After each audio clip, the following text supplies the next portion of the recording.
നല്ലൊരു ദിവസത്തിൻ്റെ പ്രഭാതം കണ്ടുണരുവാൻ കർത്താവ് നമുക്ക് തന്ന വലിയ കൃപയ്ക്കായി കർത്താവിന് സ്തോത്രം ചെയ്യുന്നു. ഒരിക്കലും കണ്ടിട്ടില്ലാത്തൊരു പ്രഭാതം കണ്ടുണരുവാൻ തക്കവണ്ണം നമുക്ക് ലഭിച്ച ഭാഗ്യം എത്രയോ പേർക്ക് ഇത് ലഭിക്കാതെ പോകും. ദൈവം നമ്മളെ കണ്ടു, ആയുസ്സിനെ നീട്ടിത്തന്നു. എല്ലാറ്റിനും കർത്താവിന് സ്തോത്രം അർപ്പിക്കുക. കർത്താവിൻ്റെ ശബ്ദം കേട്ട് ഈ ഭൂമിയിൽ ജീവിക്കുവാൻ നമ്മളെ തന്നെ ഏൽപ്പിച്ചു കൊടുക്കണം കർത്താവിൻ്റെ കരത്തിലേക്ക്.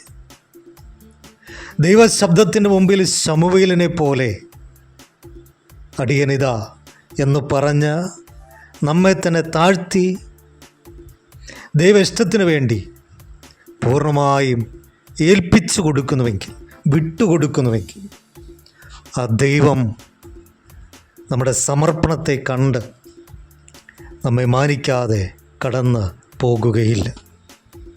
ആ കർത്താവിൻ്റെ കരത്തിലേക്ക് ഇന്ന് പകൽക്കാലം സമർപ്പണത്തോടെ, പൂർണ്ണ സമർപ്പണത്തോടെ ഏൽപ്പിച്ചു കൊടുക്കുക. അപ്പാ, നിൻ്റെ ഇഷ്ടത്തിന് എന്നെ തന്നെ ഏൽപ്പിക്കുന്നു. യേശുവിൻ്റെ നാമത്തിൽ തന്നെ ആമേൻ.